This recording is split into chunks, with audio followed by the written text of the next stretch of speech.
तो गाइस कैसे आप लोग। मैंने इस वीडियो के लिए कोई भी स्क्रिप्ट नहीं बनाई क्योंकि मुझे बस आप लोग से बात करना है, ठीक है। तो बेसिकली आप लोग के एमएसटी सीटी एग्जाम को लास्ट के 5 डेज बाकी है जब मैं ये वीडियो शूट कर रहा हूँ। बट मोस्टली क्या होता है, किसी का कोई शिफ्ट आया, किसी का कोई डेट पे कुछ आया, मैं क्या बोलना चाहिए तुमको समझ में आ रहा है। बट मोस्टली क्लास के टाइम बाकी है, तो हम लास्ट के टाइम में तुमको क्या करना चाहिए, जो भी तुम प्रॉब्लम फेस कर रहे हो उसके ऊपर हम बात करने वाले हैं, ठीक है। तो सबसे पहली बात तो ये कि आप सब लोग बर्न आउट हो चुके हो, आप लोग से बैठ के पढ़ा नहीं जा रहा है, बिकॉज आप बहुत पढ़ रहे हो यार, मतलब पढ़ते हुए आ रहे हो तो मोस्टली पढ़ा नहीं जा रहा।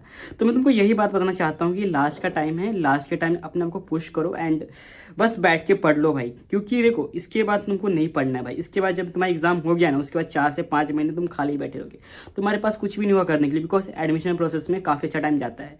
तो जो भी पढ़ना है ना, ये 10-15 दिन और पढ़ना है तुमको, उसके बाद काफ़ी खाली टाइम है। तो बस इतना सोचो अपने आप को कि मुझे इसके बाद नहीं पढ़ना है, तो जितना पढ़ना है अभी पढ़ लो, ठीक है। सेकेंड थिंग ये कि कुछ लोगों का एग्जाम बहुत पहले आया, कुछ लोगों का एग्जाम बहुत बाद में आया, तो इसका कुछ असर नहीं पड़ता है भाई, ठीक है। बहुत लोग सोचते हैं भाई उसको 5 दिन एक्स्ट्रा मिल रहा है, नहीं भाई, कुछ फर्क नहीं पड़ता। जिसको जितना पढ़ना है उतना ही पढ़ेगा, तुमको जो पढ़ना रहेगा तुम अपने टाइम के हिसाब से पढ़ लोगे। जिसके पास जितना टाइम होता है उतना टाइम वेस्ट करता है, तो कुछ फर्क नहीं पड़ता। तो ये मत सोचो। एंड एट द एंड जो मार्क्स से परसेंटाइल होता है वो पर नॉर्मलाइज हो जाता है कि जो मतलब ठीक है, हो जाता है, प्रोसेस है, मार्क्स से परसेंटाइल नॉर्मलाइज हो जाता है और जितना जिसको पढ़ना उतना ही पड़ेगा, ठीक है। लास्ट का थिंग है कि लास्ट के दिनों में तुमको क्या करना चाहिए। देखो लास्ट के टाइम में तुमको बस मॉक टेस्ट एंड रिवीजन पे फोकस करना चाहिए।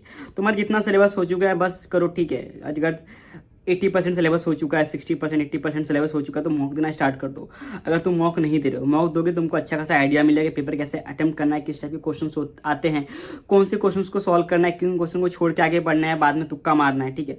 बहुत सी चीज़ें जो तुमको मॉक के थ्रू पता चलेगा। एंड तुम अगर 8-10 मॉक देके जाते हो, तुम खुद सोच लो कितने क्वेश्चंस तुम सॉल्व कर लोगे। एंड बस मॉक को देना नहीं है, मॉक को दो, उसके बाद क्वेश्चंस को एनालाइज करो एंड उन क्वेश्चंस को सॉल्व करो, तो ही फायदा है, बस मॉक देने से फायदा नहीं है। एंड कुछ चीज़ें होती है कि लाइक क्या था यार, मैं मॉक में मार्क्स कम आ रहे, देखो मॉक में मार्क्स कम आ रहे हैं तो वो तुम्हारा प्रॉब्लम नहीं है, बहुत लोग का प्रॉब्लम है। जो 140 स्कोर करना है वो भी सोच रहा है यार मैं 150 क्यों नहीं स्कोर कर पा रहा हूँ, ठीक है। तो मॉक में मार्क्स कम आए तो कोई बड़ी बात नहीं है, सबका आता है, बट उसको डीमोटिवेट नहीं होना है। अगर तुम डीमोटिवेट हो जाओगे तो फिर मॉक दोगे नहीं, मॉक नहीं देना वो सबसे बड़ी गलती है। तुमको डीमोटिवेट नहीं होना है, मॉक को देना है। एंड बस इतना सोचो कि अगर तुम्हारा मॉक में कम मार्क्स आ रहा है, तो अभी मॉक में कम मार्क्स है, तुम्हारे पास ऑप्शन है कि तुम रिवीजन करके एनालाइज करके मॉक में मार्क्स इंक्रीज कर सकते हो। अगर तुम इस डर से मॉक दोगे ही नहीं कि मेरा मार्क्स कम आ रहा है, तो असली जो एग्जाम होगा वहाँ पे तुम गंदा कर दोगे। तो अभी मॉक में मार्क्स आना कम ठीक है, तुम उसको सुधार सकते हो गलती को, बट लास्ट के टाइम में नहीं सुधार सकते। तो यही सब चीज़ें हैं, लास्ट का दिन है तो अपने आप को पुश करो एंड कैसे भी पढ़ के ख़त्म करो। फॉर्मूला रिवीजन करो, शॉर्ट नोट्स जो तुमने बनाए उसको रिवाइज, टाइम मैनेजमेंट पे ध्यान दो, अपने आप को हेल्दी रखो। लास्ट के टाइम में अच्छे से पानी वगैरह पियो, बाहर का मत खाओ। एंड देखो यही सब चीज़ें हैं। एंड कुछ भी प्रॉब्लम हो कमेंट करो, हम उसके ऊपर डिस्कशन करेंगे। एंड इसके बाद भी काफ़ी वीडियोस आने वाले हैं, तो चैनल को सब्सक्राइब कर लो। Thank you for watching this video. कुछ में अगर भूल गया हो या कुछ पूछना हो तो कमेंट सेक्शन में कमेंट कर देना। एंड चैनल को सब्सक्राइब कर लो, काफ़ी वीडियोस आने वाले हैं इसके बाद भी।